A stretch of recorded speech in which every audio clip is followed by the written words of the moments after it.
So today we'll be talking about assignment 2, and this is a little bit deceptive. There's a big gap here between assignment 2 and assignment 3. So that means you have 3 weeks to work on assignment 2, but please don't wait until the last minute to start assignment 2. Assignment 2 is by far the most programming of any assignment in this course. It is also worth the most. And so if you start this on the day that it's due, you will not finish it. Or it would be damn near impossible to do so. So please get started on this early. And if you come to me at the office hour on the last day, it'll be pretty obvious that you've just opened this thing up. So please make sure that you leave enough time to do assignment 2. And it's also kind of due right before the midterm. So just keep that in mind. You don't want to be just working on this and not studying for the midterm. So yes, you do have 3 weeks to work on it, but it is worth those 3 weeks, trust me. A couple of quick things before I get into the assignment. Number one, I thought it was obvious, but you cannot have partners between the two courses. So there's a couple of students who have paired up, one from 3200, one from 6980. You cannot do that. And because I found out so late, I'm letting those people work together for the remainder of assignment 1, but you have to find different partners for assignment 2. You can't have a grad student carrying a third-year undergrad student through their assignments. That's just not fair to the rest of the undergrads. Also, I have a pity office hour today for anyone who is still having trouble with the assignment. So normally it's only on Thursdays, but because the assignment is due this evening, I'm going to be there from 4 to 5:30 today. I've made announcements to all this, but just keep in mind that there is an office hour today. And I think that's it as far as announcements go. So what I'm going to do first, as I usually do, is give a demo of this assignment. And I'm doing the demo in Chrome because Chrome, unfortunately, is a little bit faster. So let me make this a little bit bigger, as big as I can, to show you this. So the UI for assignment 2 is identical. There is very little different other than some of the options have changed a little bit. And so where you did BFS, DFS, and the grad students did IDDFS in assignment 1, now you will be implementing the A-star algorithm. But as we will find out very shortly, it's implementing A-star, as you've seen from the slides, is just a few lines of code different from BFS or DFS. It's essentially the same type of algorithm. You're just selecting the thing from the open list with the minimum F value. And so why this assignment is as much work as it is because there's a whole bunch of other cool optimizations and stuff that we're doing on top of that that will take up the majority of the time. And the way I like to do my assignments is that it's not necessarily that any of this is needlessly complex or complicated or difficult. There's just a lot of it, right? And so we're going to be doing a lot of programming in this assignment, working with a lot of arrays and stuff. So if your JavaScript is a little bit weak, you still should be fine, but just make sure you have enough time to do the assignment. All right, so up here we've got the same options, all the same maps. We can toggle the grid on or off. I think I'm going to toggle the grid off because it just shows up on the projector a little bit nicer. For our search algorithms this time, we have student A-star and solution A-star. So of course, if I have student A-star selected and I click and drag, I get that same fake path that we had before. But when I choose solution A-star, I actually get a 8-directional path found by A-star, the A-star search algorithm. So that's in the solution.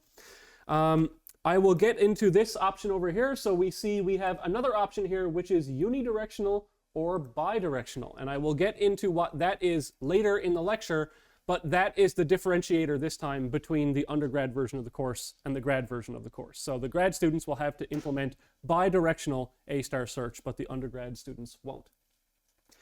The next new thing here is that we have an object size. So before, our object was just size 1. So if I go into a smaller thing here and I just click a starting point, so we have a 1x1 object, I'll toggle on the grid, versus a 2x2 object versus a 3x3 object. And so the 3x3 will take up 9 cells on the grid, the 2x2 will take up 4, and then the 1x1 is what you're used to. So I'll go back over here to default, and I'll just show you that if I do click here, 2 by 2, you can see that now we are doing pathfinding for a 2 by 2 object. And it turns out that when you change the size of the object, now it is going to be running into certain obstacles that it wasn't before, when it was smaller. So if I select 3 by 3 here, you see now this object has to come around to the right of this thing rather than going to the left. Also, another example here is if I put the start here and the endpoint over here, then the object can go through this sort of really small maze here in the middle of this island. But if I select 2 by 2, then the object will now have to go up and around to get to that point. And so by changing the object size, you are changing the pathfinding, right? It can no longer fit. And if I select 3 by 3 here, well, there's no path possible, right? Because it can't physically fit there. Let's go back to 1 by 1. All right, so now we have another option here, which is legal actions. So now I can select the legal actions that my search is allowed to do. And by default, we have 8 directional movement. So this is up, down, left, and right, and each of the 4 diagonals. Or I can select the 4 directional movement, and your search algorithm should work regardless of which one is selected. So this is the optimal 4 directional path, and this is the optimal 8 directional path. Also, we have the heuristic function. So as we talked about last time with the A* search algorithm, or 2 lectures ago, there is a heuristic function h of n, and that is the guess at how much distance we have left to go. And so we have this selector here for 4 different heuristic functions. So the heuristic function right now is 8 directional Manhattan distance. We also have 4 directional Manhattan distance. We have 2D Euclidean distance, and we also have 0.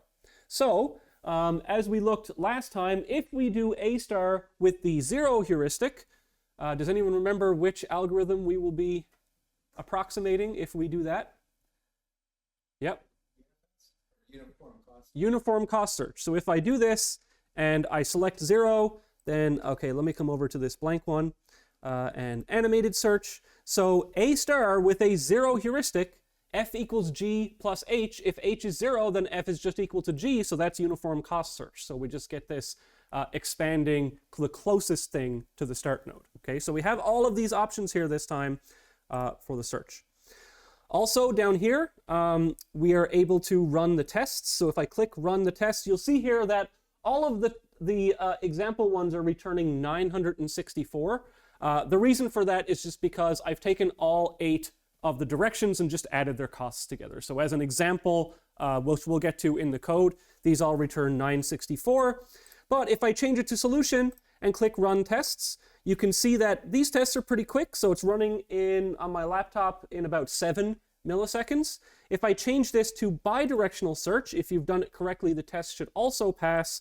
And here, the bidirectional is about twice the running time as the unidirectional. Now, the theory of bidirectional search says that it should be helping us, but in this case, we're doing a particular thing that will actually hurt us a little bit. But it's the algorithmic part of it that I care about, right? The fact that the tests are passing for both the solution, for the student one, for unidirectional, for the undergrads, and bidirectional as well for the grads.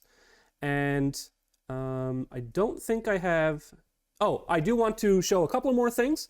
So if I choose solution bidirectional, and then I click animated search, and I click here, then I click down here, you can see that it is expanding both from the start and from the goal. I'll get to that part of it when I get into the slides, but this is how we are going to be grading your assignment for bidirectional search to make sure that, yes, you are actually expanding from both directions. And here, if I do bidirectional search, for example, let's go to this 32 by 32. So if I click here and then click down here, what you'll see is, oh, that's not bidirectional at all. That's unidirectional. And it's because the way bidirectional search works is you're taking the minimum f value from both of the open lists, right? And because here, with A*, the f value with no obstacles is giving us the optimal path, then we're just taking, all of these nodes have the same f value. So what you can do to test your bidirectional search to make sure that it is actually taking things from both lists is to discard the heuristic completely by selecting the 0 heuristic. And then you'll see, okay, now we are taking them from both the open and the closed, or sorry, from both open lists. And why is this different?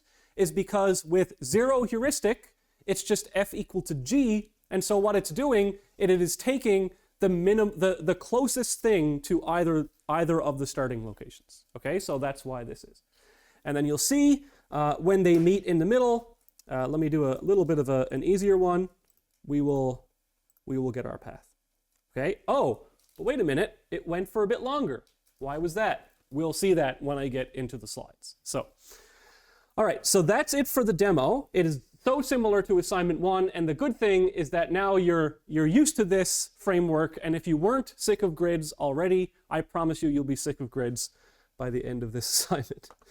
Okay, so let's get into the PowerPoint presentation, and I will explain everything there is to know about this assignment.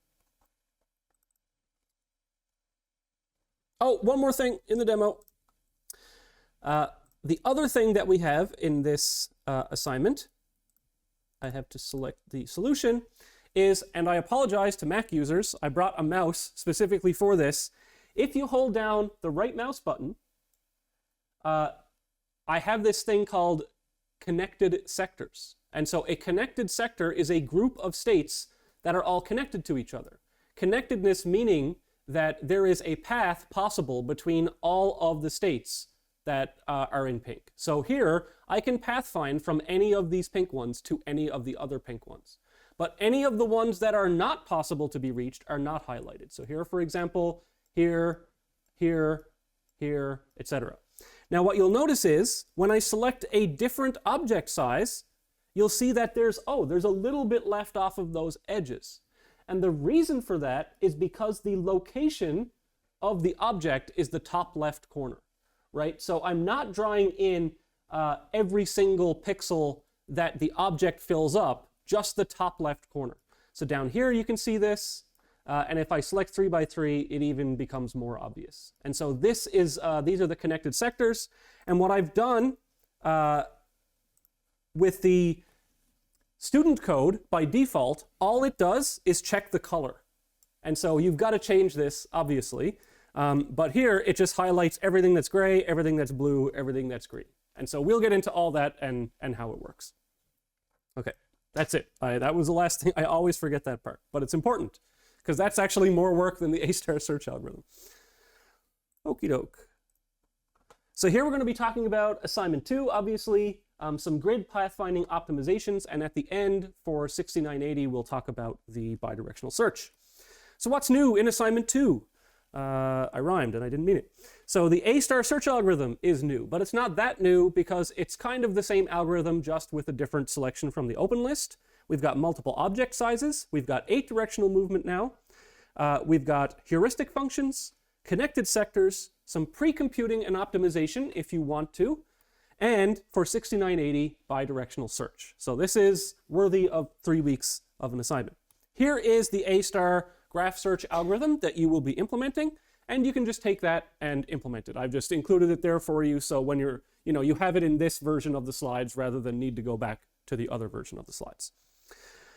The node class has also changed a little bit because instead of just having the state, the action, and the parent, now you are going to have the G cost and the H cost, and actually I forgot to write it here, but you'll also store the F cost. So F is just equal to G plus H. And so just note here that this is more important than it was, well, this is a new thing that you're going to be storing in the child, which is the G cost. And so the child's G cost, once you generate a next node, is equal to the parent node's G cost plus the cost of the action, right? So if it took me cost 1,000 to get to a particular state, and then I generate another, to a particular node, and then I generate another node, and that costs 100, then it'll be 1,100, right? So you take the parent and you add the cost. We are working in the same XY states as assignment 1, but now we have 8 actions instead of just 4 actions. And so as before, we had up, down, left, and right in no particular order, but now we also have up, right, up, left, down left, and down right. Okay, so those are represented by changes in both the X and the Y direction. And just keep in mind that even though this slide shows them as rectangles, these are all squares. Okay, so that may be important. And now we actually do have different action costs. So if these were squares, then what this would represent is the action cost times 100, or the distance times 100. So if up, down, left, and right are cost 1, then moving in a diagonal goes a little bit further, right? So if you know Pythagoras, if you have a right triangle with sides 1 and 1, then the length of the hypotenuse would be the square root of 2. And so if we take the square root of 2, which is 1.412 or something like that, I just multiplied it by 100 so you can get integers. So when you're seeing your costs and stuff, you know, you're not printing ... million decimal points. So these are the action costs, and I'll explain how you get those in the assignment when we get to that. Now, legal actions in assignment 1 were pretty obvious. Don't go off the map, don't go between different colors. But they get a little bit more complicated for this assignment, and what will happen here is that you'll say, that seems needlessly complicated, Dave, but then it changes from that into, oh, okay, that makes intuitive sense, I guess, and then at the end, we'll see how it's actually easier to do it this way than the other way. So that's the thought process that you'll probably go through when I describe this. So first, because now we have different object sizes, an object can only occupy a given space if all the tiles underneath are the same color, right? So if we have a 3x3 object, all 9 of those cells have to be the same color. You cannot have one object overlapping tiles of different colors. Objects can only move to a space if all of the new region is the same color. So when I'm moving a 3x3 object, up, down, left, or right, I'm actually moving to a location with 3 new squares, right? So I have to check that all of those are the same, not just one of them is the same. An object must be entirely within the map, so this is a little bit more complicated than assignment 1, because, for example, now we can't have a 2x2 or a 3x3 object beyond, for example, the very right-hand side of the map, because part of it would be overlapping with the out-of-bounds area. And most complicated, but turns out to be not that complicated when we think about it a little bit, is that a diagonal move cannot allow the object to jump over a tile of another color. And that doesn't seem obvious at first, but we'll show that, we'll illustrate that now in a second. So first, the object sizes. Here we have a 1x1 object, very simple, right? It can be anywhere. The object size, the object location rather, is going to be the top left of that object. So you may think that, oh, it's going to be in the middle. No, it's in the top left, because, for example, a 2x2 object has no middle, right? And so I'm just arbitrarily choosing the top left as the location. So this 2x2 is at this location. It just happens to have some other fat here on the end that it makes it a little bigger, right? And this is an object of 3x3. And so the location of this 3x3 object is whatever in the x and 0, 1, 2 in the y. So that's the location. The next part, the object has to be able to fit somewhere.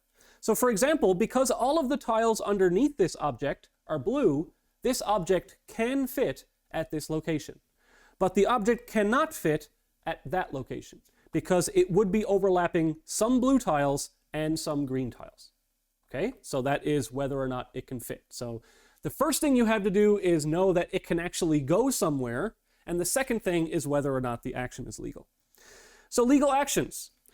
For a 1x1, and first what I'm going to do, let me zoom in here a little bit. Let me get, actually, I got my laser pointer. Let's see, I'll use my pen here. I've never tried this before, so let's see if I can zoom in. Oh no! Why is it not zooming? Oh, because it's in the PowerPoint presenter mode. Okay, doesn't matter. You can see that, right? It's pretty good. Okay. So first, let's look at the up, down, left, and right movements. So up, down, left, and right are the same action legality as before. So I can move up, I can move down, I can move to the right, but I can't move to the left. The reason being that it would be a different color. But now let's look at the diagonal options. So first I can move up and to the right. I can move down and to the right. But I can't move up and to the left. And the reason for that, here's my intuition. Imagine that these were actual physical blocks of wood. And we are looking from the top down at this environment where these are blocks of wood, right? So this object, in order to go from where it is, it would have to slide up here. So we're talking about this location right here. So if the object, if you take it and physically slide it up and to the left, if that action makes any of the tiles of the object overlap with a different color, then it's not a legal action. So that is why moving up left here is not a legal action, because it would slide over or jump over an object of another color. And similarly, going down and to the left would do the same thing. Okay, it would be jumping over this this cell of a different color. Now let's look at legal actions for 2 by 2. So it can move to the left and it can move down. It can't move up because then this tile would be overlapping this tile, right? And it has to be all the same color. Even though the destination tile of the location is still blue, there are parts of it that are not blue. And so it's not able to go up and it's not able to go to the right for the same reason, okay? Because moving to the right, then this tile, which is now blue, would become green. And so it's not allowed to overlap.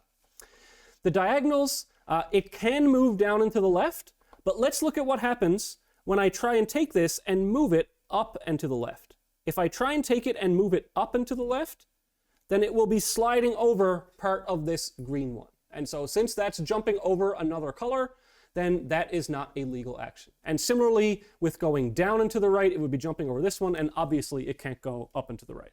Okay? So you see how that works? If any part of it would, as it's sliding diagonally, would touch another location, then it's not legal. And now you're saying, Dave, this seems needlessly complicated. How are we going to program that? How am I going to see if I'm sliding over another thing?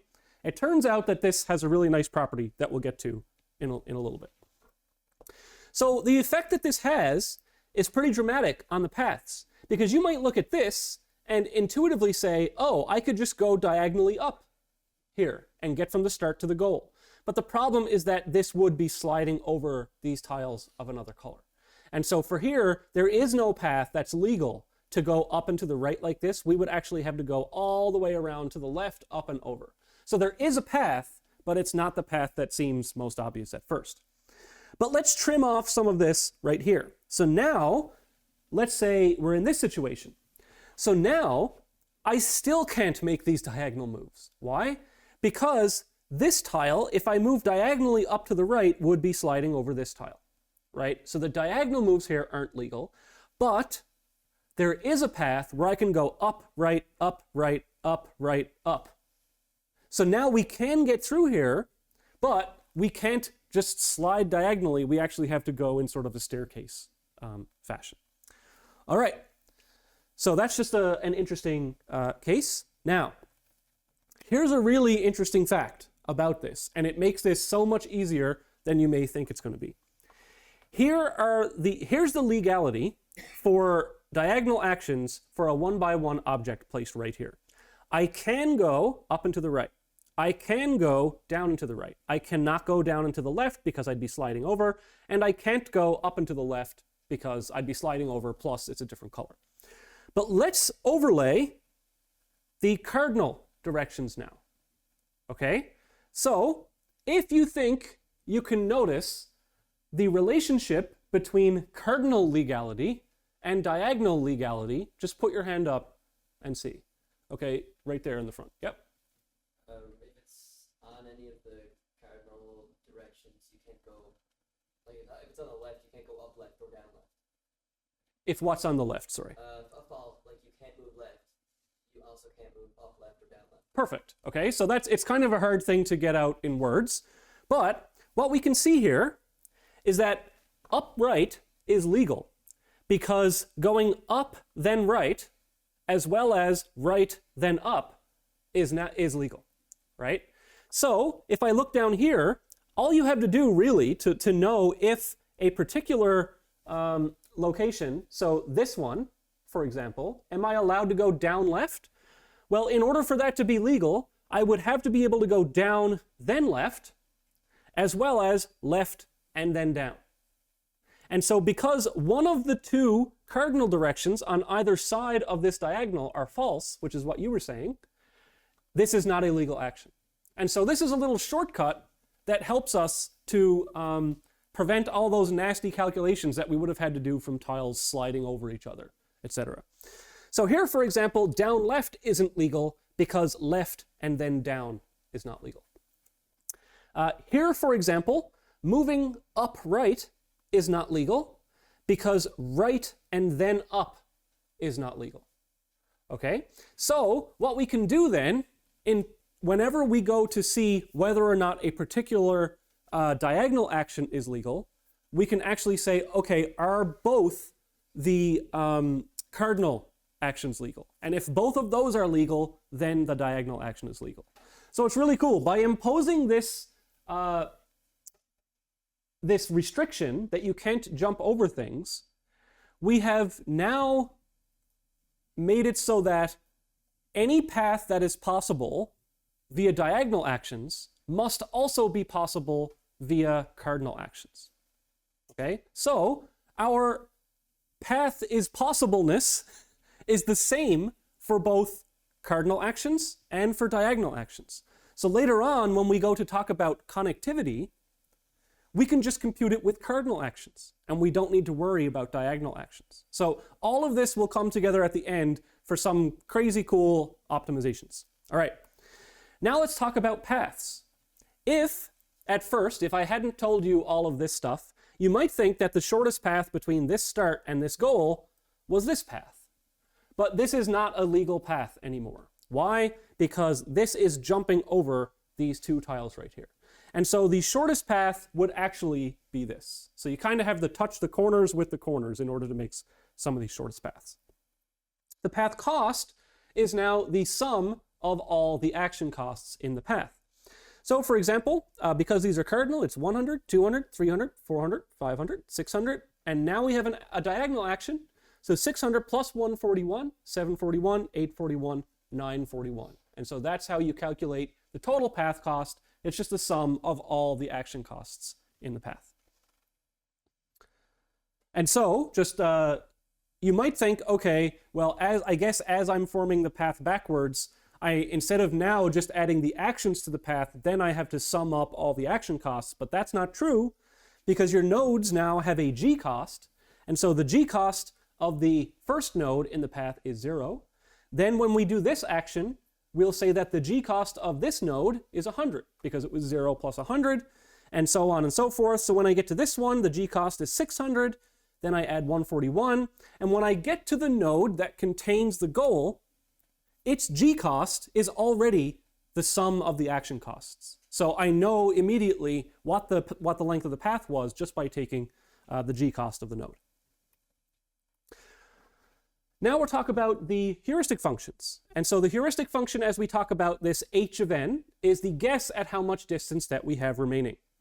And so in assignment 2, I will have a function that is called estimate cost. That'll be in the search student class. It'll take in an x and a y. That's the state that we are currently at in this node of the search, as well as the goal x and the goal y. And what you'll do is you will implement 4 different heuristics. In fact, you'll just implement 3 of them because the 0 heuristic is just 0, so you don't really need to implement that.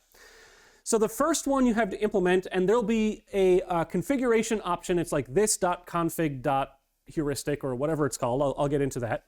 But if that's equal to dist, then you will compute the Euclidean 2D distance. So that's just Pythagorean formula. So you all know the distance formula. Otherwise, it is card, in which you will compute the 4-directional Manhattan distance. Otherwise, it is diag, in which you will compute the diagonal Manhattan distance. And that one may be the trickiest, but they're all actually pretty easy. So here you have our xy and our goal x and goal y. So the Euclidean distance, that's just the distance formula. So it's square root of the sum of the squares, or the sum of the differences of the squares. Squares are the differences. You know what I'm talking about. Here, this is the Manhattan distance. This is a very easy thing to compute. You just take the absolute value of the differences in the x's and the y's, and then you add them, right? So I have to go 1, 2, 3, 4 down, and 1, 2, 3, 4, 5, 6, 7, 8, 9, 10, 11 over. So what's that? 4 plus 11? 15, right? Times 100, of course, because we're working in hundreds here. So the Manhattan distance, the four-directional Manhattan distance, or the cardinal Manhattan distance heuristic here would be 15 times 100. The slightly trickier one is the diagonal Manhattan distance, okay? Where now you're combining cardinal movements and diagonal movements. But this formula is actually really, really simple. What you do is, you take the difference in the y and the difference in the x. Whichever one is the least, you multiply that by 141, because that's how many diagonal movements you will take. So here, for example, we have 1, 2, 3, 4, right? So I know I'm going to have, well, I have 4 versus 11. 4 is the least. So I know I have 4 diagonal movements.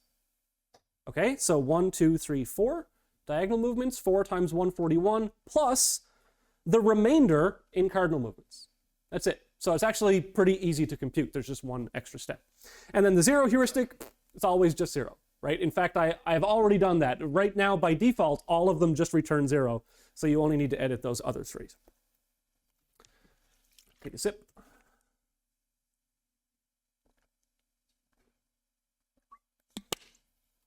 Now, the meat of this assignment, the connected states. The connected states are interesting. States are considered connected for an object of a given size if a legal path exists between them, no matter how long that path is, right? So all I care about is that it's possible to get from any of those pink states to any of the other pink states. A connected sector, now this is a term that I have coined. I don't think it's, in the textbook. A connected sector, or a connected set, or whatever you want to call it, is the entire set of states that are all connected to each other. So in assignment 2, holding the right mouse button highlights all states connected to the clicked state.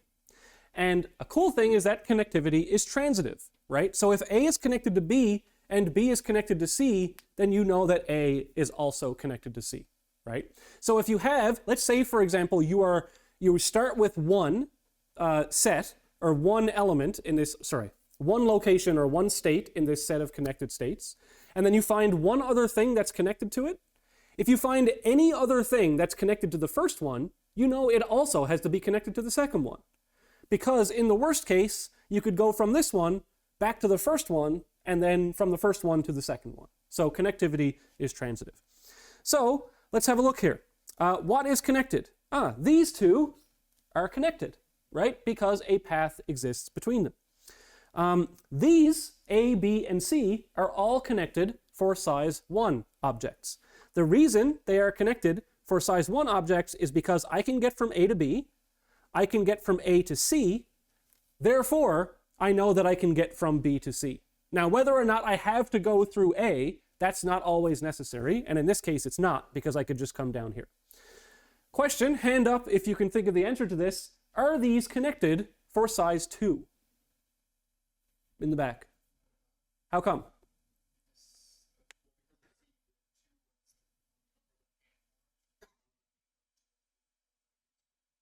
Yeah, so essentially, for 2 by 2, these are not connected, and the tricky sort of reason that I was looking for here is that even though it looks like a 2 by 2 path is possible, you can't put something of size 2 by 2 here, right? So if it can't fit, then it's not connected. And also on the bottom, you can't put an object of size 2 by 2 there either, right? And so they're certainly not connected for 3 by 3. But these are connected for size 2, right? Because I can, from A to C, I can go up and then over. From A to B, I could go down, then over, then up. And from B to C, well, I don't need to have a separate path. I could go from B to A to C, but in this case, I could go over and then down and then over. So these are connected for size 2, but they are not connected for size 3. And so this is the other case where, yes, I can fit an object of size 3 at A and B and C, but there's no path from C to A. There's no path from A to B, right? Because there's only an opening of size 2 here. So these are not connected for size 3. And of course, the trivial example where there are just different colors, then these are also not connected because I can't get there, so they're very sad. All right, so this would be a connected sector for size 1, meaning that anything that is currently colored pink is connected to all of the other things that are colored pink. Okay, so it is our job now to, and there will be different connected sectors here. And now you may be thinking, well, geez, why are, like, this seems really complicated, right? Now we're sort of doing like an all pairs shortest path calculation, but it turns out there's a way to do this that makes this really fast and interesting. All right, so computing connectivity. So a diagonal move is only legal if both surrounding cardinal actions is also legal. This means that a path with diagonal moves only exists, a diagonal moves only exists if another path with only cardinal moves also exists. Okay, so we talked about that before. So if any path exists with any diagonals in it, it also has to exist with cardinal actions. So this means, therefore, cardinal connectivity is the same as diagonal connectivity, and it's a bit easier to compute. So let's use breadth first search. So breadth first search rears its ugly head again, and you are going to have to do it in this. But let's talk, about a special algorithm. Okay, so you might be thinking, I have to do a BFS from every possible state to every possible other state. Oh my God, this is going to take forever. But it turns out that that's not the case, and here's why. So here's the algorithm. I'm going to explain the algorithm visually, and then I'll give you the pseudocode for the algorithm. So what we're going to do is we're going to start up here in the top left. We're going to iterate over everything in the map. But we're going to start in the top left, and we're going to start from here, run this BFS. Then we're going to start from here, run the BFS. Then we're going to start from here, run the BFS. And you might think, okay, that's n squared BFSs. That's a lot of work. But the amortized time complexity will actually be very interesting. So what I'm going to do is I've got everything marked as a 0 initially. That's important. So everything's a 0. I'm going to start in that top left, and I'm going to mark it a 1. Okay? So I've taken my 0, I've gone up by 1, now I have a 1. Now what I'm going to do is I'm going to BFS out from that 1. And the only other condition is that in order to start a BFS, I have to be able to fit the object there, right? Because it's not connected if it can't fit there. So first I'm going to check if it fits. But I'm doing this one with object size 1. So of course it can fit. The only other condition is that in order to start a BFS, it has to be a 0. Why? Okay, we'll see in a second. So let's start with a 1. Now we're going to BFS in cardinal directions. So I go outward from here, I fill 1s in like this, then like this, then like this, until I have touched everything with that BFS. Now that BFS has marked all the things that were what was connected to this top left cell with a 1. And because connectivity is transitive, so if this one is connected to this one, and this one is connected to this one, then this one's also connected to that one. So in one BFS, I've computed the entire set of connectivity, right? So second step, I've done the BFS starting at this cell. Now I start at this cell, but it's already non-zero. If it's non-zero, it means it's already part of a connected sector. And if it's already part of a connected sector, then I've already computed its connectivity, so I can skip it. So then I keep going until I get to something. Okay, now we have a 0, right? So I do another BFS, but I increase the number. So now this is my second connected sector. So this gets a 2. Then I BFS out from there until I've completed all of those. And then my BFS is done here, and I know, okay, now anything that has a 2 is connected to anything else that has a 2, but not to any other number, right? So now I would keep going. So all these have 2s. Okay, these are non-zero, these are non-zero, these are non-zero. Okay, I have another 0. Start a BFS from here.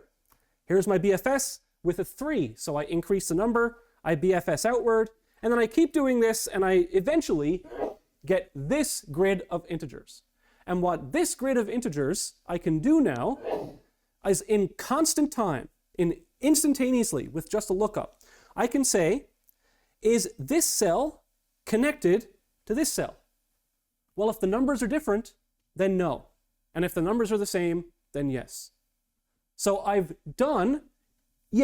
tried to start a BFS for every single thing in this grid, but if you actually add up the number of node expansions in these BFSs, we only get something the size of the grid because we skipped everything that was already done.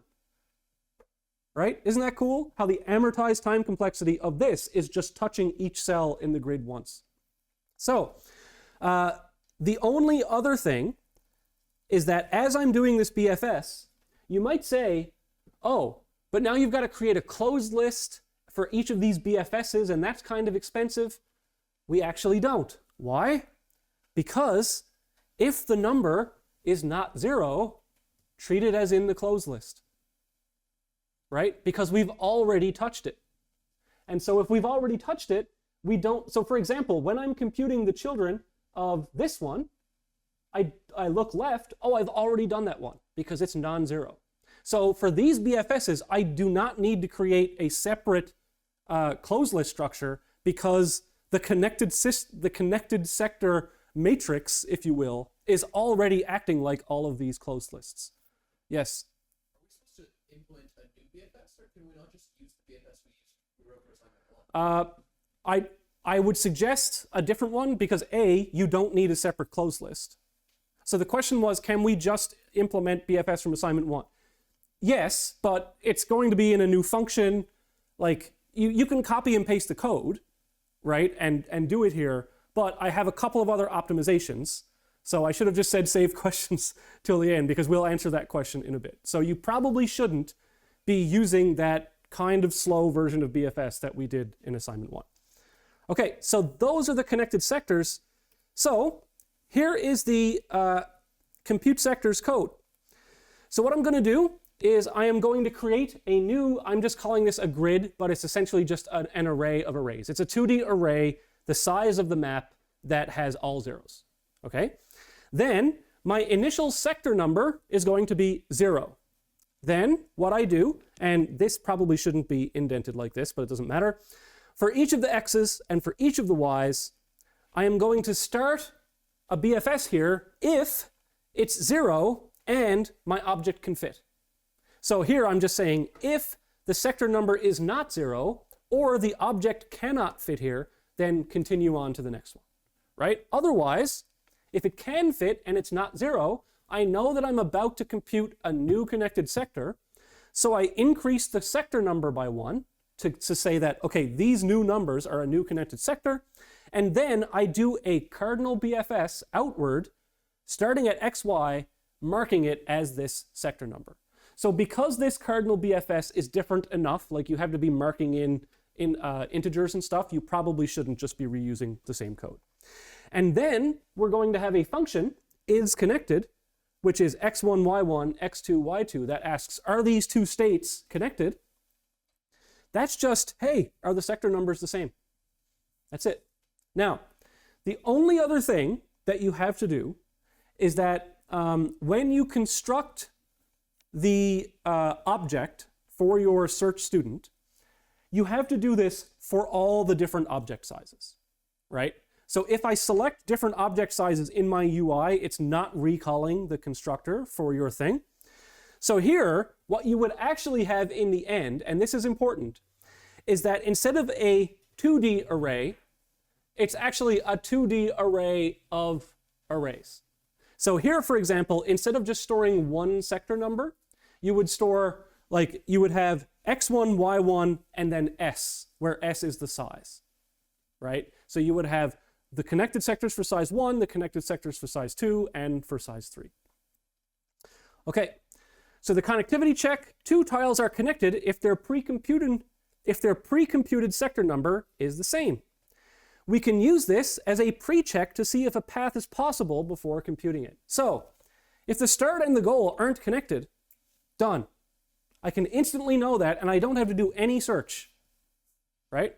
Now, so let's look at some bigger object sizes for this. So this is the case of 3 by 3.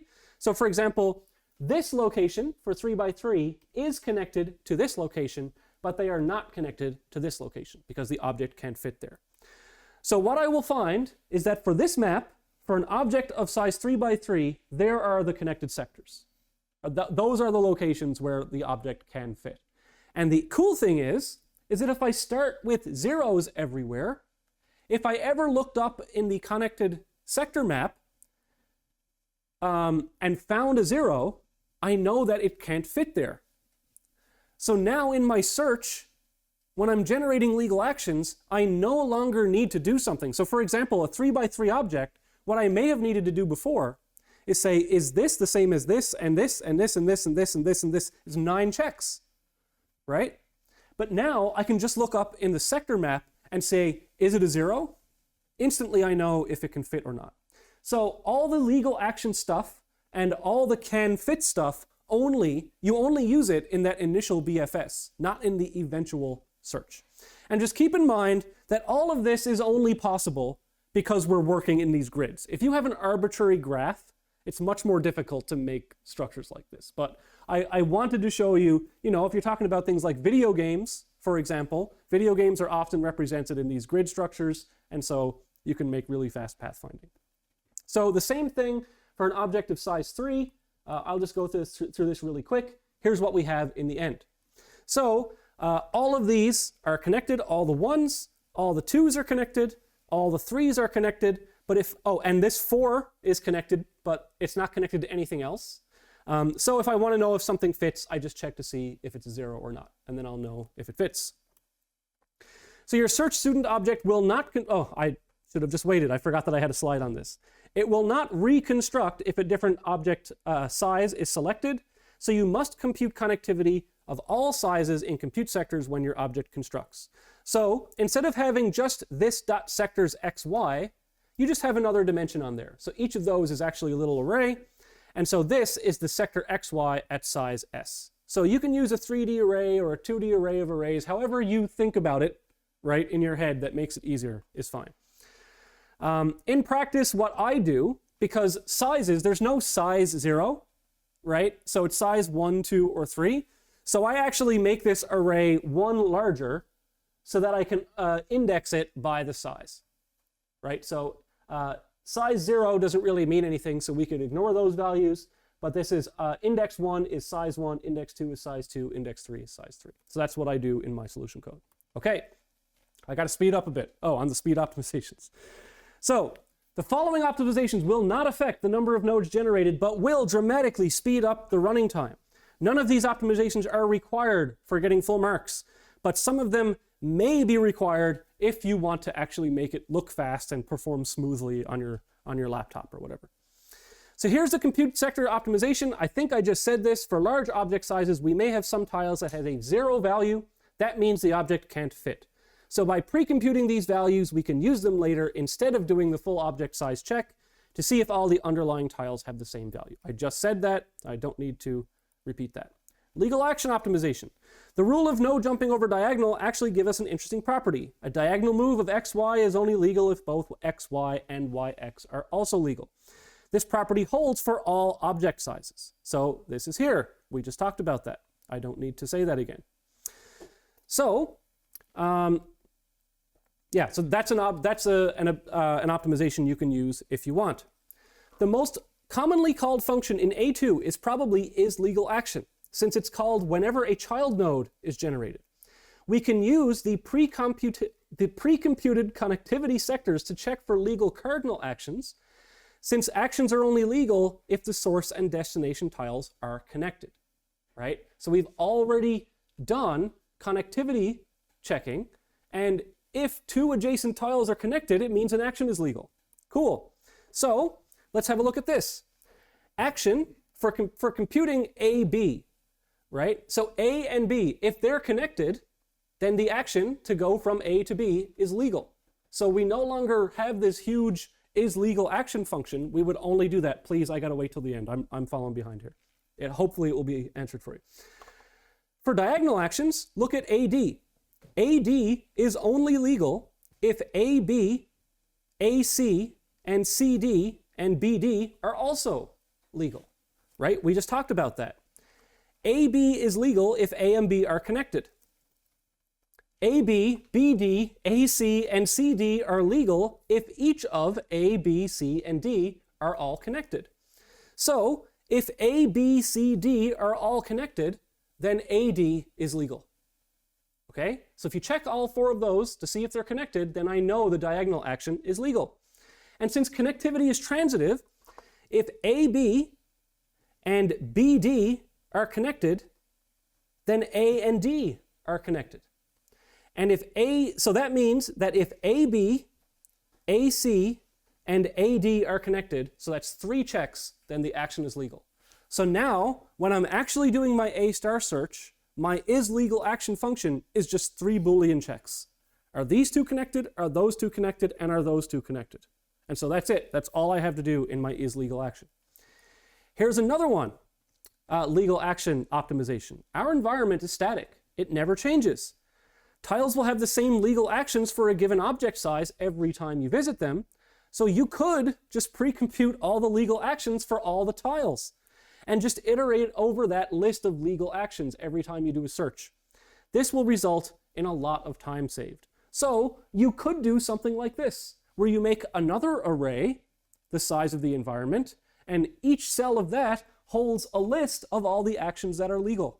So now, instead of iterating over all 8 possible actions to check if they're legal, you can just iterate over the actions that you know are legal, right? So this saves a lot of time as well. Here is a closed list optimization. I've kind of hinted at this already in the hash table lecture, but the closed list stores unique states.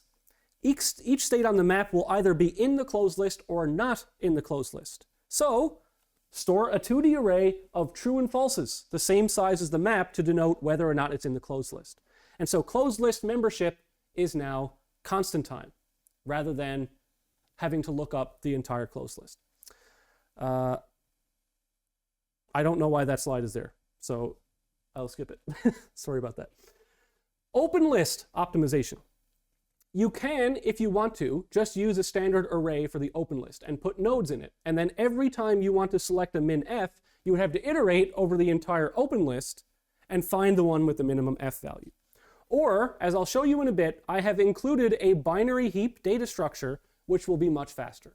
So if you use that, what I recommend doing is implementing it with the open list as an array first. Yes, it will be a little bit slower, but then you'll know whether or not your algorithm works. The worst thing you can do is use some new data structure that you've never used before, write your whole algorithm, and now if you're not getting the correct path, you're not sure if your algorithm is broken or if the binary heap, you're not using it correctly, right? So I recommend doing everything naively first until your algorithm works, and then later do this. So with the new binary heap, you pass it in a function to be sorted upon a node. So you can just say return node.f. I'll leave that to you to figure out. It's not very difficult. So the open list for the binary heap, if you push a node, it adds the node and keeps it sorted. If you pop a node, it will return the node with the minimum value of the sorting function that you put in. So that will remove it from the list. But it also has a function called peek, which looks at it. It gives you the minimum node, but it doesn't remove it. So this is for the 6980 folks, where you have to look at both open lists to compare them, but you don't want to remove from both open lists.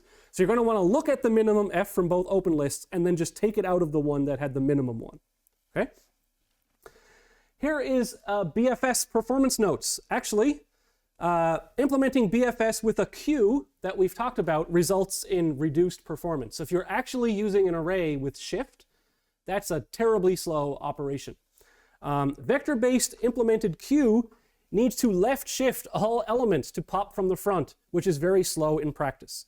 So performing a lookup in a closed list can also be slow if implemented poorly. I'm probably going to go like 5 minutes late on this lecture.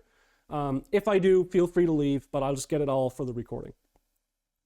So here is how to avoid using a queue and actually removing things from that list. So we're going to simulate a queue just using a vector. To insert into the queue, I'm going to describe it first and then show you. So if you don't get it from the text, I'll show you an example. To insert into the queue, push the state into the back of the vector as normal. Instead of removing from the front of the queue, simply advance an index pointer. So it's like you're throwing it out, but you're not throwing it out. So instead of checking if the queue is empty, you check to see if the pointer is now pointing at the end. Okay, what the hell does that mean? Here's an example. I'm going to implement BFS with an array or a vector that does not actually remove anything. So I'm going to put my root node in there. So when it's the root node, I've only got one thing in there. So now I'm going to take that out and add it to the closed list. But instead of actually taking it out, I add the new things in, and then I have some sort of pointer or index saying the actual front of my queue is now that thing. Okay?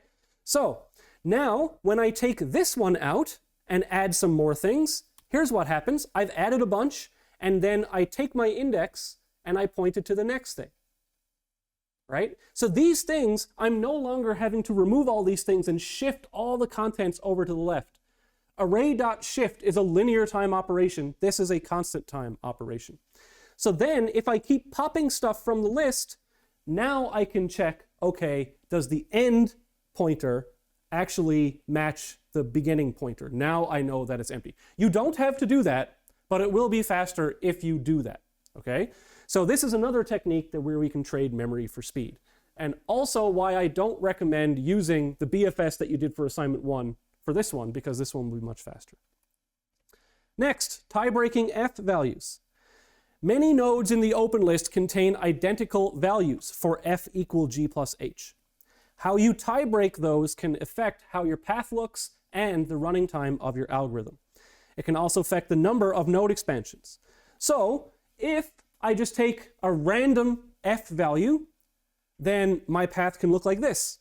It'll still be optimal, but it's however that binary heap added stuff to it, it's kind of random. I'm essentially taking a random node with the minimum F value.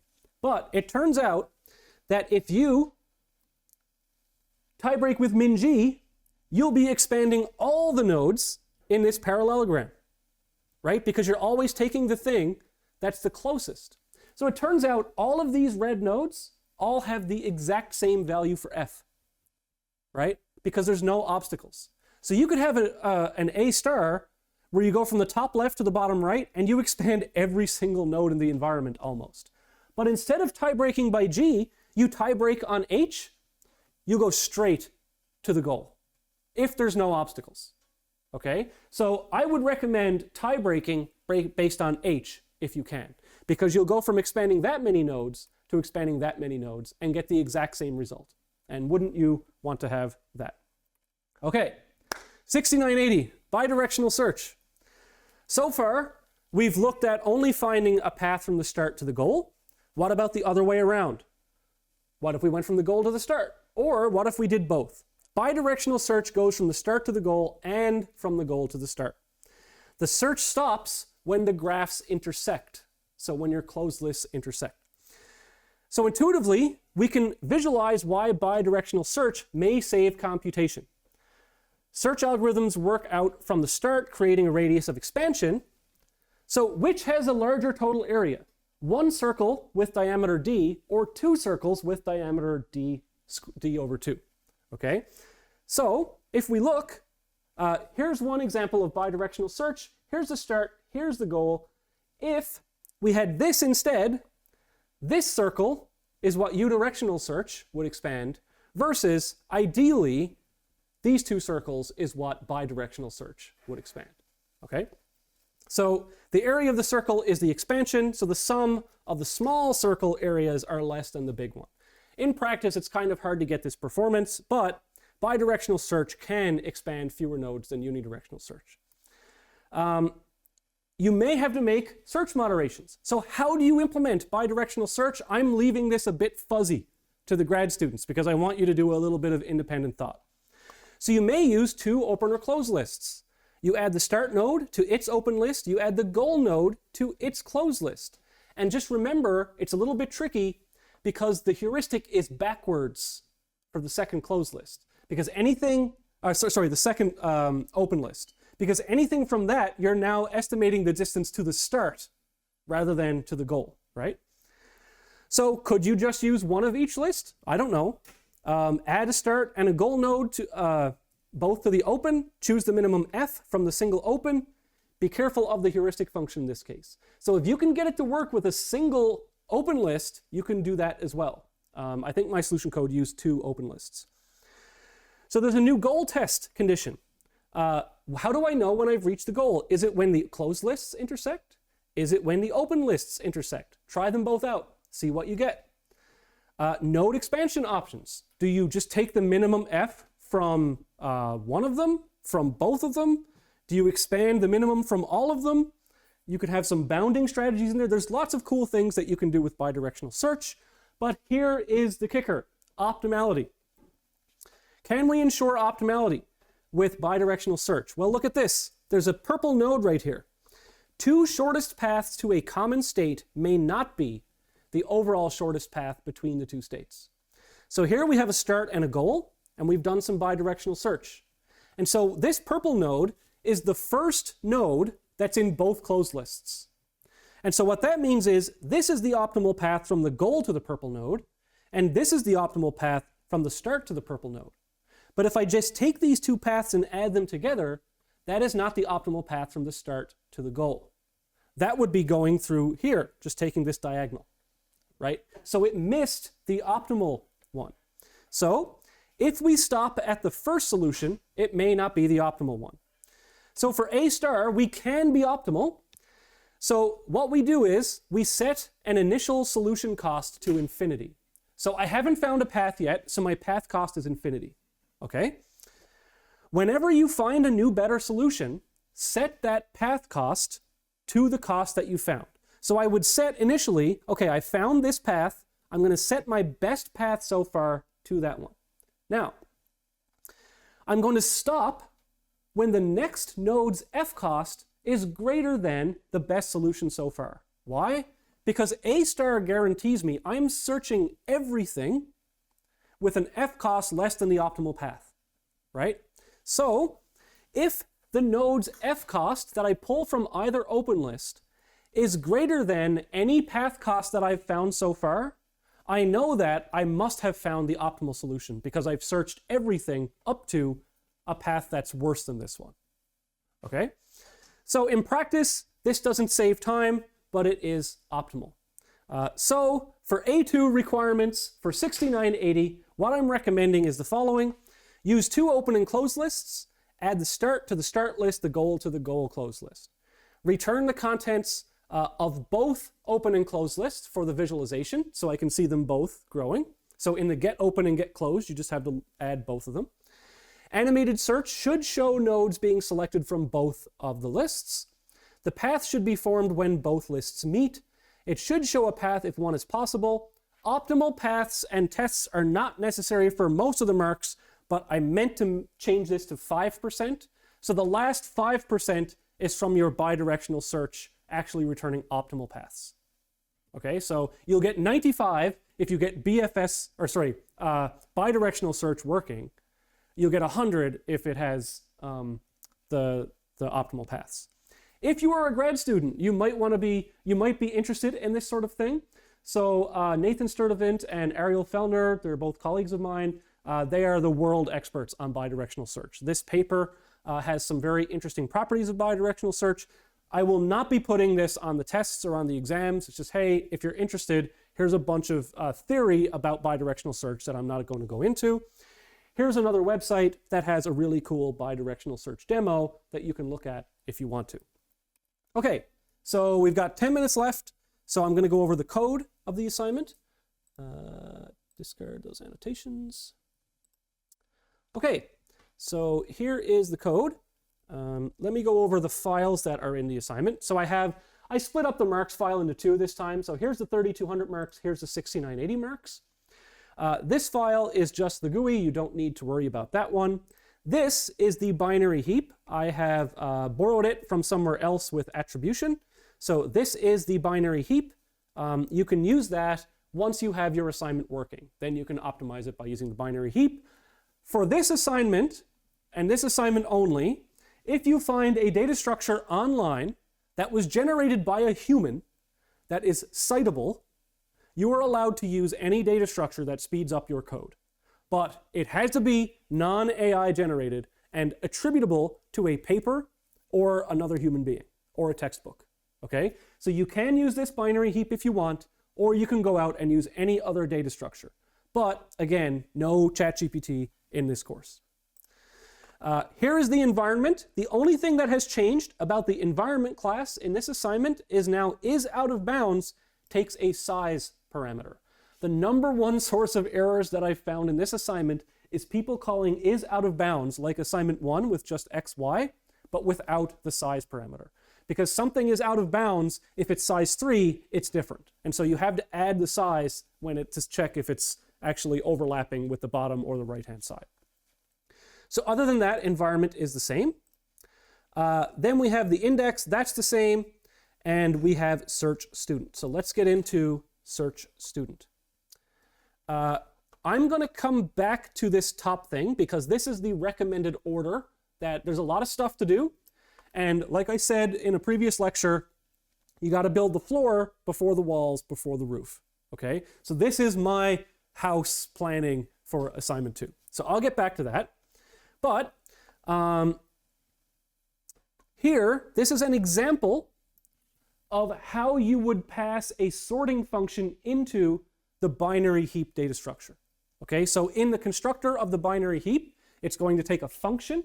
And so you can pass this in, but you may want to implement some tie breaking, so you would have to change that function in that case.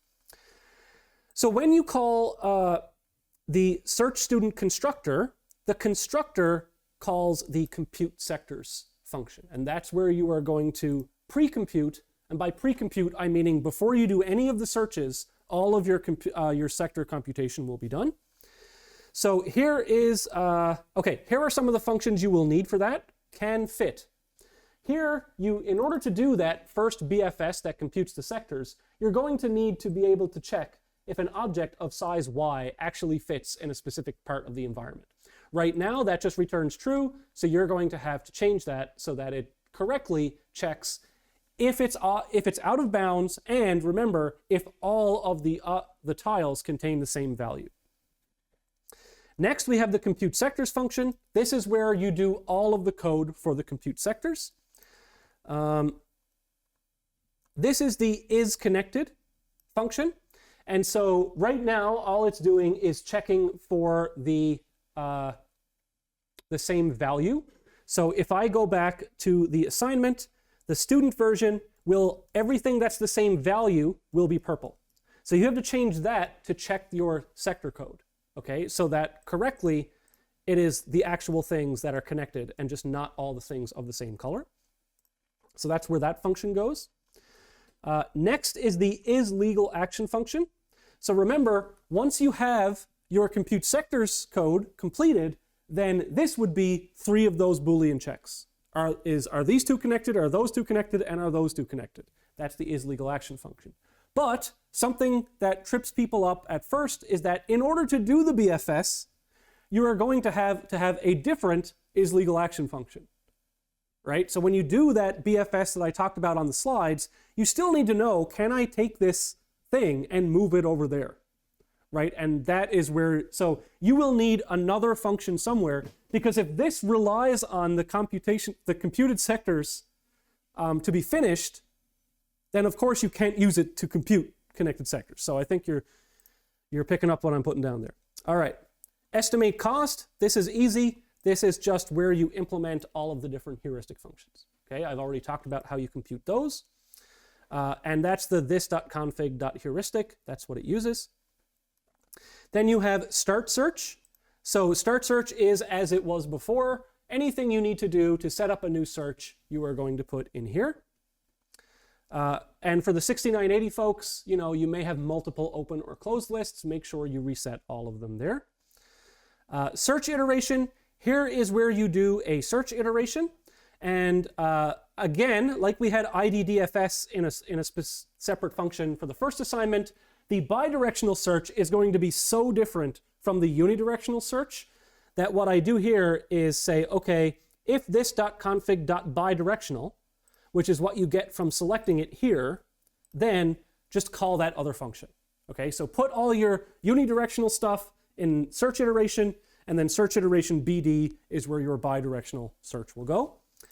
And the only other thing I've done here is just an example of summing action costs. Okay, so in this assignment, maybe you did it for the first one, maybe you didn't, but the config contains the actions array. So that's all the different actions that are legal. So just loop through those. I see people all the time create their own array of actions. Don't do that, it's already there. And then we have config.action costs. So whatever element I of action costs, that is the cost of doing actions I. That's how I've hard coded them. Then config.strategy, oh, that doesn't exist anymore, so ignore that. I'll fix it by the time you get it. And then there's config.bidirectional, and so that's going to be true or false. So down here we have, so we've talked about search iteration BD, and then the only other thing I believe is get open and get closed. They are the same as assignment 1. However, if you're in 6980, you'll have to read all the things from all of your open lists and all the things from all of your closed lists. And that's it. Oh, sorry, the node class, it has your X and Y action and parent from assignment 1, but it also has G and H and F. Okay, so if you want to, for example, for 6980, if you add nodes to the goal version of the open list, then when you compute your heuristic, you're going to have to get from, excuse me, from that node to the start instead of start to the goal. And so it's useful that maybe in your node class, you add a parameter there that says like, this is the forward direction or this is the backward direction. That way, when you see, oh, I need to compute the heuristic evaluation of this node, if it's backwards, then I'm going to pass in the start as the location I want to estimate my path cost to, and normally if it's the forward direction. So just keep in mind that you can change, so you can add whatever you want to the node class to help you out there, just don't rename any of the existing variables. And that's it. Yeah, that's it, right? So it's really not hard. It's just a lot of stuff, okay? And in my opinion, you do not understand something until you have implemented it. And that's why my courses have a lot of programming in them, right? And please, I beg you to do this on your own without AI tools, because everybody who has done this course, who I've talked to about it, said, assignment 2 was so annoying, but I learned so much and I'm really glad that I did it, right? And that's music to my ears. That's exactly what I want to hear, is that something was difficult, and the reason that it was difficult, the reason being difficult is good, difficult but doable, is because you'll be proud of it and you'll remember it. And then when you go make your video game or whatever, or you're at some company and they're doing some sort of grid-based pathfinding, you're like, oh, I have an optimization. It'll speed up our code so much, you know, and so I think it's interesting to do this. Just to let you know that Chrome does run a bit faster, and the tests here, this is not the obfuscated code. So the obfuscated solution code that I give you will probably be like 10 times as slow as this. But, so that means that if you are doing all of these optimizations and you are running the obfuscated solution code, if you've done everything correctly, your code will be faster than the obfuscated solution code, because there is nothing that I'm doing in the solution that I haven't showed you in the slides. So that's a cool benchmark to be able to hit, right? Is that my code is now faster than the solution code. But just realize that the solution code that you get is 10 times slower than the actual unobfuscated solution code.